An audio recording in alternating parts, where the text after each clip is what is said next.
miRNA 冷等离子体对该疾病的替代性干预措施。方案一，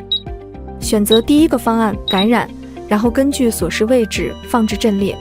请按病例逐案遵循治疗时间。方案二，选择第二个方案，创伤愈合，然后根据所示位置放置阵列，请按病例逐案遵循治疗时间。方案三，选择第三个方案，抗病毒疗法，然后根据所示位置放置阵列，请按病例逐案遵循治疗时间。